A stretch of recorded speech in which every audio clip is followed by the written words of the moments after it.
Good afternoon, everyone. My name remains TheDebotaiwotalkshow. Today, I have an incredible, special person that I will be interviewing today. Someone who's made a name for himself in what he does. He is Samson Adeleke, otherwise known as NC Fantasy. I'm going to call him world famous right now because this is my special brother from. Anyways, I don't want to digress where we knew from, but I will in a little bit. This is my brother from way back. Maybe a lot of people don't even know his name. His name is Samson Adeleke, but now worldwide known as MC Fantasy. You're welcome to the Adebo Ale Taiwo Show. Thank you, sir. It's a privilege to be here. Thank you for the invitation. I feel honored to be here. I'm really honored to host you here, despite your very busy schedule, being able to accommodate some time for me. I'm really, really appreciate that. We're gonna eat it real quick. But of course, I just want to, we'll go back a little bit, so back in the day. I remember when I, first got acquainted to you in Lagos State University or Joe at the time, around maybe 2006.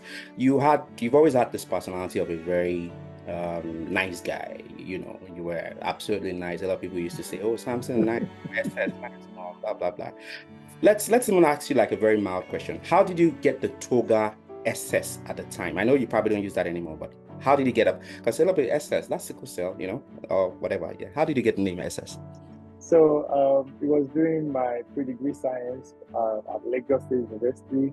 I was part of the soccer team. I think I was the football captain, the soccer captain. Person, I didn't know that one. Okay. Yeah, What actually. week were So, you playing at the time? yes, I was playing. I was the midfielder. I was like the captain of the pre-degree science team. And O'Shea. that's what gave me the fame in 100 level. So, during Okay. the PDS program, being the captain, they want to go Samson pass or whatever. So people just gave me that acronym SS. And I think it's just the double S in my name In your when you first spell Samson. exactly. So Yeah, they exactly. just That's eh, and it clicked like everyone called you SS for the longest of times that for all I know that was your toga. And you know then what's funny? mhm. Sometimes when people put comments in my on my social media now, I can easily know who knew me last year and all that. Because when people 100%. say it, I'll be like, I don't go by that name anymore. Exactly. Upwards is something. Our brother is now a world famous scientist, which is really nice. Man, Yeah, which is really nice. Before I talk about the next question I want to talk about, I just want to talk about Lasso a little bit. Did you do politics in school? I know for a fact that at some point I think you were going to plan an awards with, we were going to have like this biochemistry, chemistry stuff. But did you do politics in school? And are you still politically inclined? Is this something you still want to do on a future date?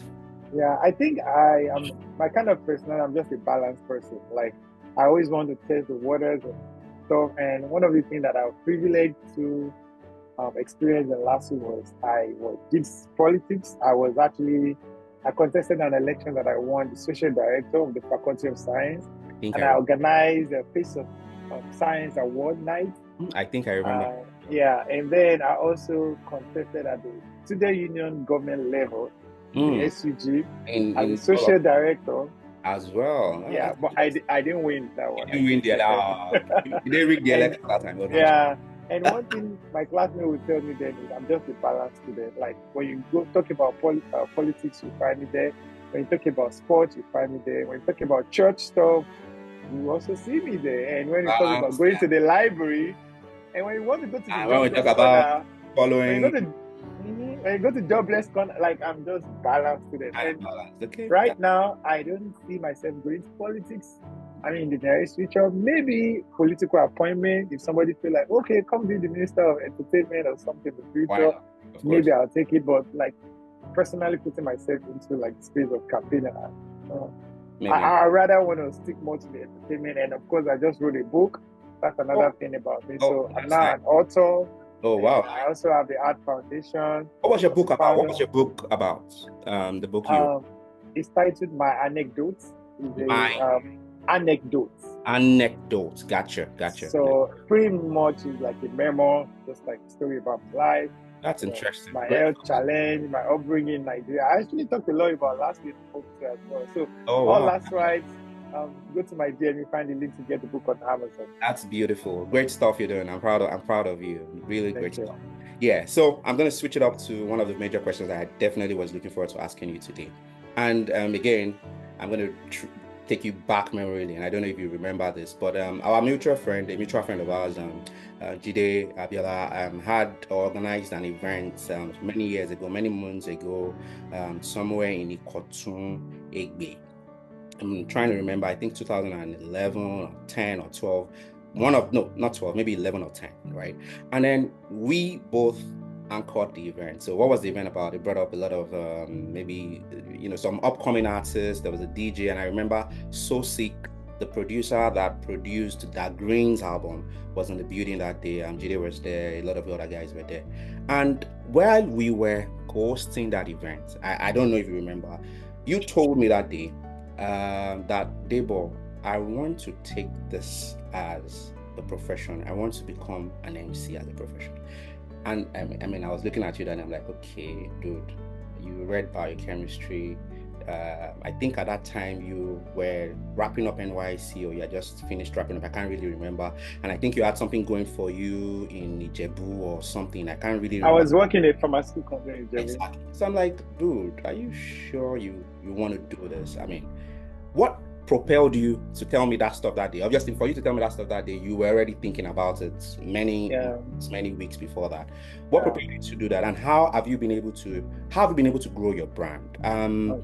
Before I get you to land, one day, many years ago, you anchored an event for another friend of mine who did not even go to Lagos State University. You anchored the event in their Nigerian traditional wedding in Eyebrow, Lagos, and I'm like, dude, something is doing something right? How are you able to build your brand as an MC? Okay, so I feel like Lasso actually made me.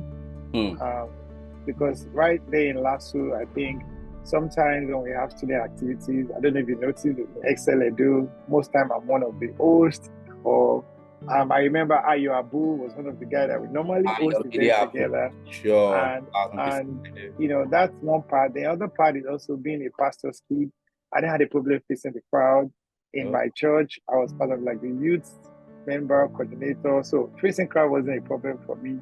And then when we have family gatherings, people always like, I try to do games, not really on the MC level. And then I think before I left Nigeria, I did a couple of gigs then. I remember my first gig that I paid 30,000 was a burial reception. And I was so happy because we didn't negotiate it. It was just my sister's friend. And I finished the gig. He wrote me a check of I wanted to go crazy, like, wow. So I can get paid a lot. What year ago was this? I mean, that should be like 2009 or 10. Interesting. Because it was during my NYC year, I believe. So, and then when I came to the US doing my master's program, because I went to Western Illinois, I came on student visa to the States. And how long have you been in the US, sir? It's 10 years now. 10 years, dude. Great stuff. Thank you. Switch it up. So when I came here doing my master's program, when people invite me to birthdays, especially all these parlor parties, when I get there, they will just say, Samson, oh yeah, talk. I'll be like, what do you mean talk? You asked me to come to eat your jollof rice. What do you mean I talk?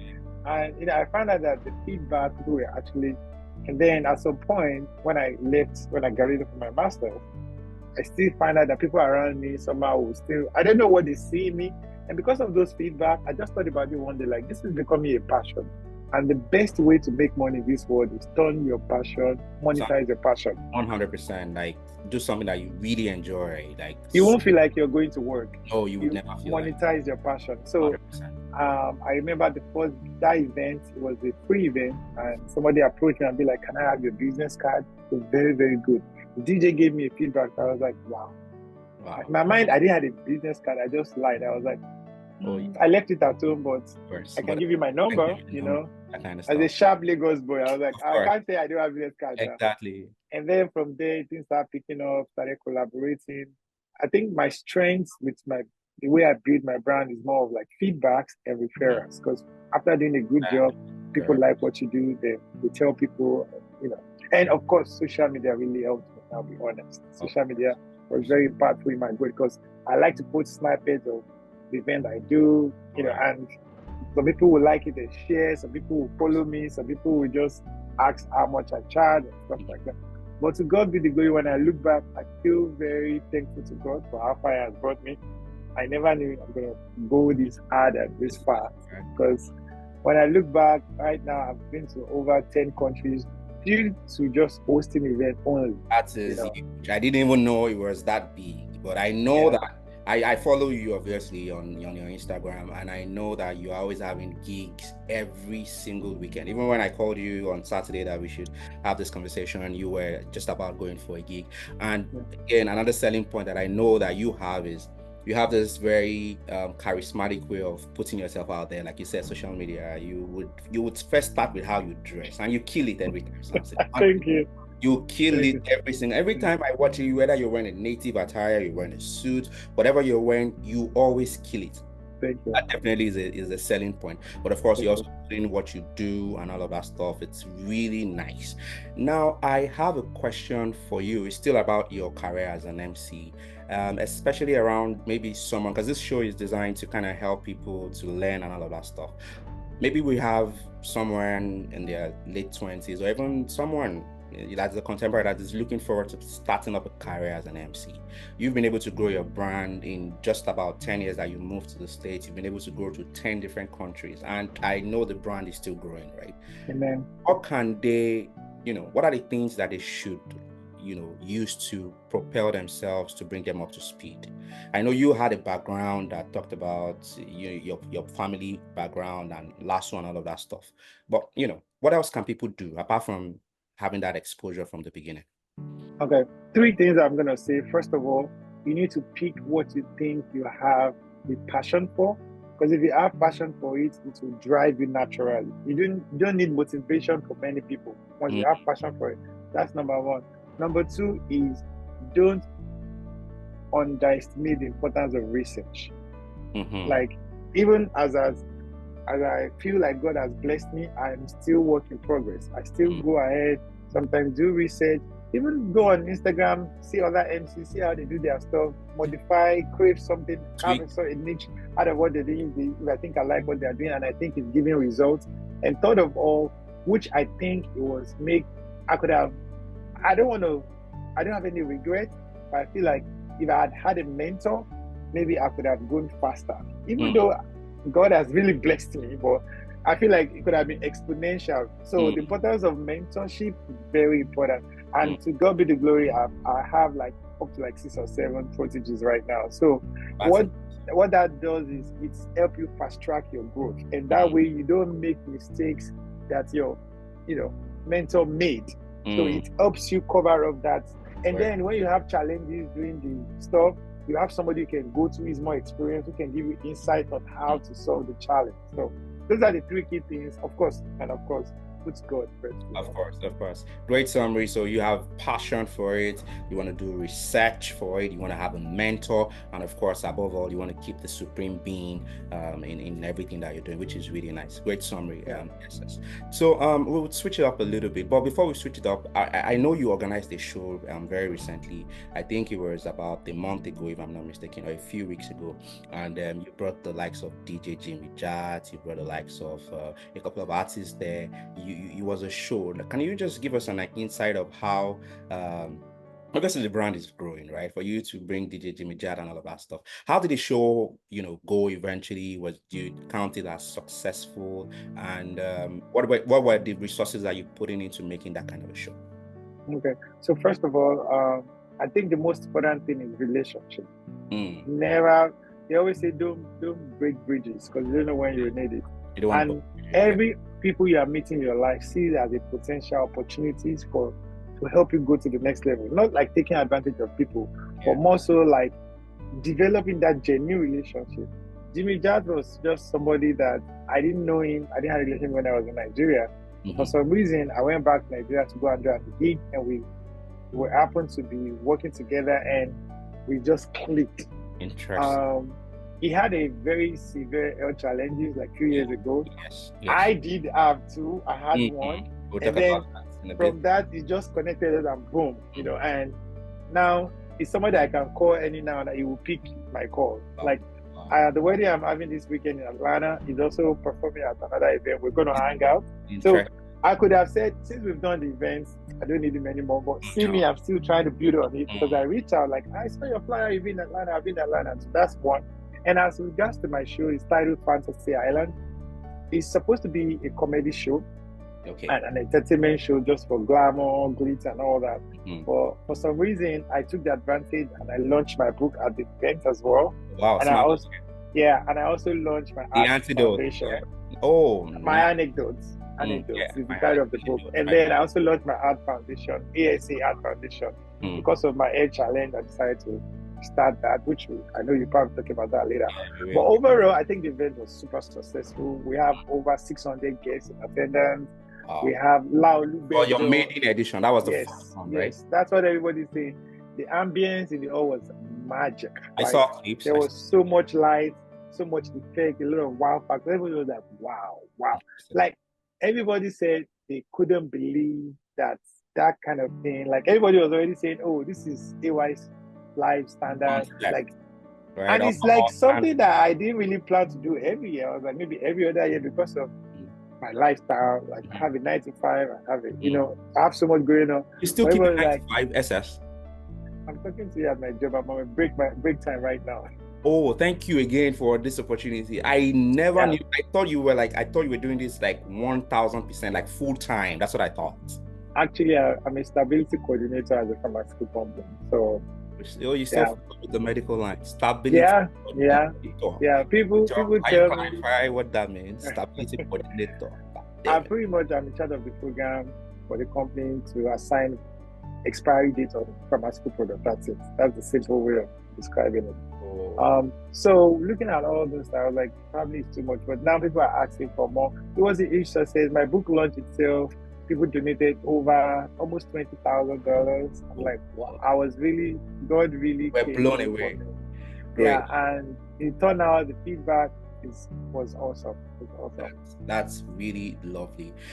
Before I ask you the major question or one of the questions I'm going to ask you, I just want to commend you, SS. Your humility since I've known you has not depreciated in any way. I am humbled at how humble you still are with the thing. I'm being honest with you. I am humbled at how humble you still are with some of the things you've just talked about yourself and the accomplishments that is visible for everybody to see that you've done, and you still have this humility. I called you one time and you said you would do it, and you're doing it with me. I really, really appreciate this, and I'm really humbled, to be honest. I'm learning a lot now. I know you've always been humble, 100%. You've always been humble. I'm surprised that this humility is still there, but obviously at a point, even in this interview, you talked about your health challenge, and you've mentioned your health challenges a little bit. Do you want to elaborate on what the health challenge was specifically? I mean, what the health challenge is specifically? Thank you. October 13, 2021, I had like some chest pain, and I went to the ER emergency at the hospital, and I ran into cardiac arrest. And 3 days I woke up later. I already had 2 open heart surgeries, and it was just like, wow. I was healthy. I thought I was healthy because I was playing soccer on my free time on weekends and all that. I was hosting events, dancing every time because I think it's a form of exercise, Of course. But sometimes it's just like when you buy a car, it won't tell you when it wants to break down. So, but thank God for the experts, medical experts, doctors that God used to heal me and help me out. So I'm back to normal. Everything went back to normal. And there's a lot of Eve that could have played in disadvantage, but thank God, God made everything work for my good. So since then, I've been very intentional about how I live my life, and that's more like I realized life is just an opportunity. So all the things that I've always wanted to do, I've now started doing them aggressively. Like I don't want to waste time. Like that book, even though I published a thesis for my master's program, but I wanted to write a book. Immediately I started jumping on writing the book. I know I wanted to do a show because the brand is big, People have been asking me, do a show. I'm like, I like to just go to the party, collect my thousands of dollars, and just go happily. But because show is a lot of work, trust me, a lot of work that goes into the production, meetings, because I planned that show for over 9 to 10 months. Let's say a year, pretty much. Wow. Wow. Yeah. Wow. So yeah. That's So, interesting. but I thank God. So one of the intentional way of I've been living my life is that I eat more healthier. I rest more. I try to do things that I really, really want to do. Because one of the most regrets you have as human being is when you're on the sick bed or when you're dying or something and you look back and you're regretting like, oh, I wish I did this. I wish I did it.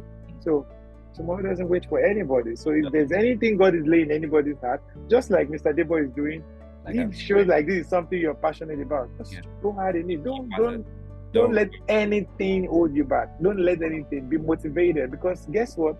There are a lot of greatness in a lot of us. That's why they say the burial ground cemetery is one of the richest places in the world. Like that people have died. So go ahead and do it. You know, find good mentors, do research, pray about it, and just do it. Great stuff. Great stuff. Great advice from the world famous MC Fantasy. Yes, I know you talked about the surgery. I mean, it was really devastating for us. I remember it was 2021, like you said. I think I was in Lagos because at some point I lived in the north. But anyway, story for another day. I was in Lagos at that particular time. We saw pictures, we saw videos on your Instagram, we saw all of those stuff on your heart and everything. But I am particularly very grateful to God that at least He spared your life. For definitely God will grant all of us many more years on earth. Thank God for a second chance for you. Do you think, amen, yeah, do you think by any chance this is also even developed or thickened your humility to be like raised to power 2, the experience that you had? Yeah, I think my humility, I would say maybe was inherited from my dad. He's a pastor. He's one of those people that when he goes to other churches, maybe when he's invited, he will never sit in the front. He will go and sit at the back. And then the usher will be the one to force him, like, no, you're not supposed to sit here, you're supposed to sit. I learned that from him, and it's one of the things I like that. I don't like to show myself. I like people to find out. And then, because it's more interesting, when people are like, wow, so you're this, wow, rather than you blowing your trumpet. Yeah, like they say empty drum make the loudest noise. Davido will not go to somewhere and say, give me mic, I want to announce myself, I'm Davido. These people in the audience will be like, that's Davido, man, So but I think that health challenge also humbled me more, because I realized that everything I have in this world would have been vanity if I didn't make it. So it just makes me more humble, like whatever position you have, no matter how rich you are, it's just a gift from God. The owner of gift can take it anytime, including our life is a gift. You can take it anytime. So just stay humble. And another thing is, no matter how big you are in this world, there's always somebody who's bigger than you. So stay humble. Interesting. Stay humble. Great words from the world famous MC Fantasy. Great words. I know you're on your break, so I don't want to take so much of your time more. You've been very, very, very supportive. You've been very helpful. I just have one more question for you before we call it a wrap. Again, this is a very general question.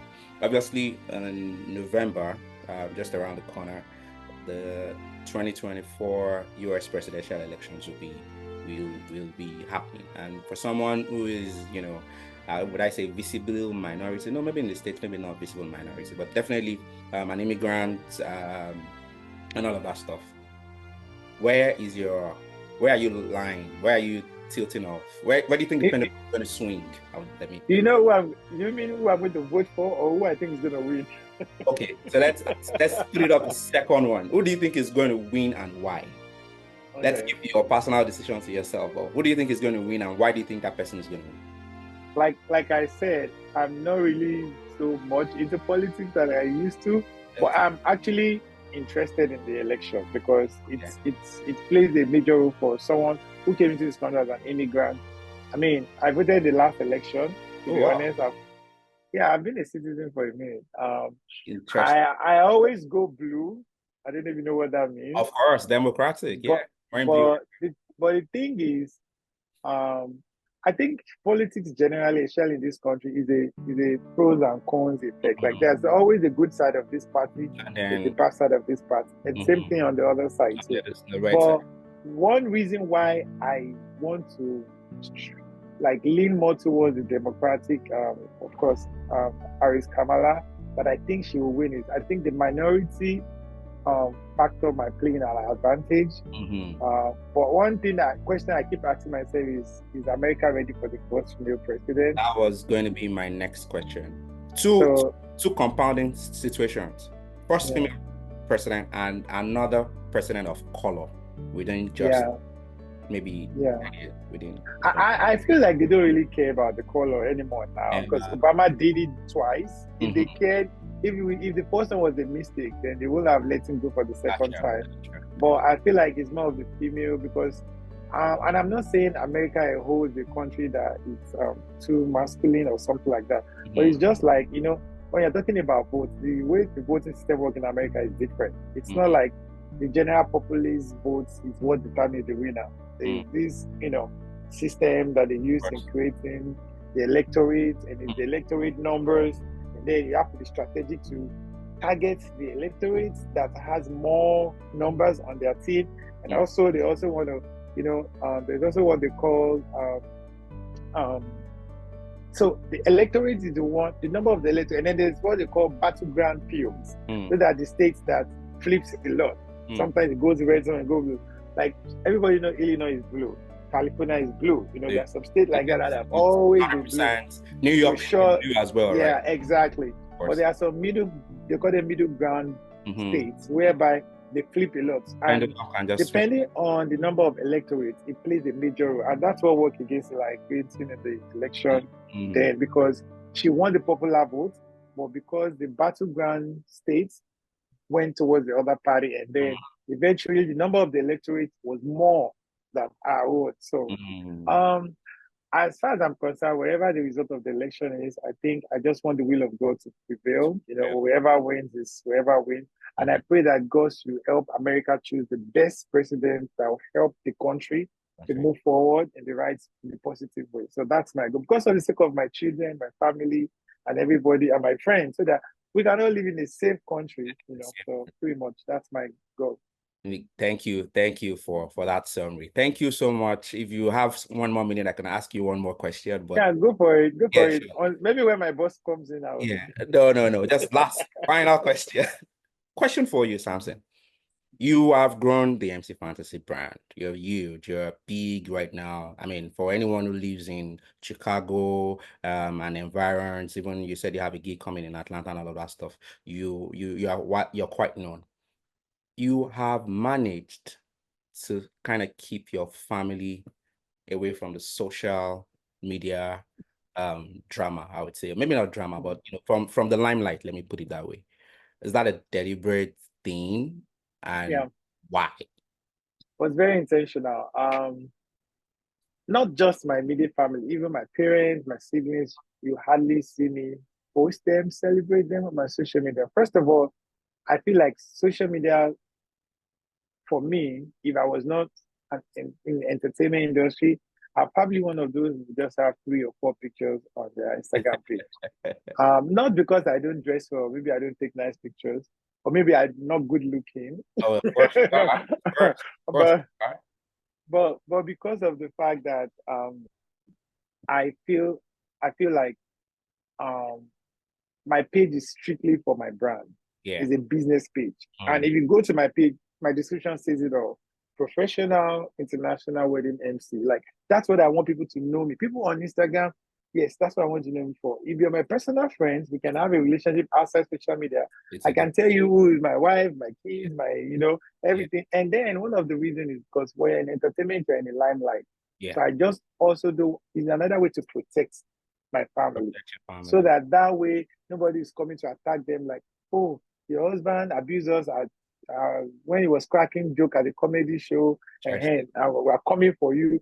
And then, you know, if you look at all these fights and brawls going on, sometimes when people have disagreement on, like, maybe entertainers, and you see the way they call their name, like, exposed, I'm not really interested in all this drama. That is why I did that. I try to explain, and I feel they understand me with my family too, like, hey, this is why I'm doing this. It's not because I'm not proud of you. You know, well, hey, I'm just doing what I think will be good for me. I hope it continues to be good for me. Of course. So far, it's been good for you, and by God's grace, it's going to continue. It's going to continue to be good for you. Thank you very much, Thank you. SS. Or rather, no, not SS. Scratch that. It's the MC I'm Fantasy. taking World it. famous. I'm christening you world famous MC Fantasy. Thank you Thank for you. this occasion. Thank you, sir. Thank you so much. Thank you. It's a wrap from you. Enjoy your day, sir. Thank you. You too. Thank you for having me. God bless you. Least I could do. Thank you so much. Bye. Thank you. So I have this conversation with one of my friends. He calls me often when there's a political situation in the country, and we'll just talk about the situation. He knows where I stand with regards to Nigerian politics, and I know where he stands. So he will call me, and I told him, I said, brother, let me tell you something. Cast your hope away from the black man to do anything good for you. Whatever we are agitating for, we're just agitating for agitation's sake. Now, I gave an instance. I said, tell me one black nation in the world that is doing good. Now, leave the ones in Africa. The ones that are existing outside Africa, the likes of Haiti, Jamaica, Papua New Guinea. In fact, when you look at the history of Australia and New Zealand, you see that there were aborigines who actually were on the land. So Australians that were Britons who came and took over the land, kind of eliminated the people there, took possession of everything. I just shared that link with you.